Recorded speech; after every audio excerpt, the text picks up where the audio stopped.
Hello guys, welcome to Mama Rose Mini Vlog. So for today's video nga ay kami nga ay kakain na. Kaya lamang ay nagpapahinga lang ako kasi katatapos ko nga lamang magluto. Hapunan naman nga ulit ng Sabado, kaya naman ginagahan ko na nga magluto. At ang ulam nga na niluto ko ay paanga ng manok at ginawa ko nga itong adobo. Ito na nga ay naisip ko nga lutuin dahil alam ko nga paborito nga ito ng asawa ko. Ito nga sarap yung aming pagkain kasi nga yung sinaing ko nga ay medyo may tutunga. Isang litsit kalahati lang naman yung sinaing ko at kami nga ay kakain na din. Pagkatapos nga namin kumain, ito na nga naging itsura ng anak ko. Ito niya nga dito yung paanga ng manok, kaya naman binigyan nga namin siya kasi nga umiiyak siya kanina. Hindi naman talaga dapat namin bibigyan kasi nga baka makalunok nga ng buto, pero nga talagang iyak na iyak at kaya nga nakakaawa, kaya binigyan na nga namin pero binantayan din naman namin. Tatapos nga lang pala namin dito maghapunan, kaya naman amusin nga yung aking bata. Sama pa nga sipon. Ito na nga, wag kayo mag-alala at akin na nga nililinisan yung aking bata. Pilit ko nga lang siyang hininawan kasi nga malamig at ayoko naman siyang ubuhin.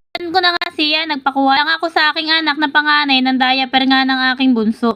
Maya nga, isusunod ko din naman yung aking panganay. Din pala yung aking panganay, kaya naman parehas nga silang busog. Napakakulit at likot nga talaga nitong aking mga anak. Hindi mo talaga mapipigilan ang kalikutan nila at mga lalaki sila. At sa likod ko nga pala ay nagwawalis nga dito yung asawa ko kasi nga meron mga nalalaglag nga na kanin sa sobrang kalat nga ng mga bata. Hintay na nga rin pala dito yung aking panganay na hinawan siya at linisan din siya. Sa anak ko ay hindi ko na nga siya hihinawan ng tubig kundi pupunasan ko na lamang siya ng wipes kasi nga sobrang lamig baka ubuhin pa siya. Ano nga nabihisan ko na nga itong bunso ko, sobrang likot talaga nito kaya naman pagbibihisan ko siya para kami naghahabulan lang. Sabi ko nga sa bunso ko ay pumunta na nga siya sa tatay niya at para nga masikaso ko na nga rin yung aking panganay. Nung pinapupunta ko na nga yung bunso ko sa tatay niya ay bumalik pa rin sa akin at maya nga ay bumaba at pupunta nga ulit dito sa may camera ko nga habang nagbibideo nga ako. Pero sabi ko doon ka sa papa mo. Medyo kaluwag-luwag na nga ako nung matapos na nga ako sa bunso ko habang siya binibihisan ko nga. Sabi ko naman nga sa aking anak ay halikan at aking bibihisan na nga ikaw papalitan ko. Meron na nga rin pala ako na-prepare dito mga damit niya. Nabihisan ko na nga pala yung panganay ko pero nga yung pajama niya hindi ko pa nga napapasuot kasi nga pinupunasan ko pa nga yung bintit pa niya. Nga rin ipapasuot yung kanyang pajama. Mas gusto ko nga na pajama t-shirt nga ipasuot sa kanya kasi nga sa sobrang lamig nga ay sinasabi na nga niya sa akin na mamang lamig po.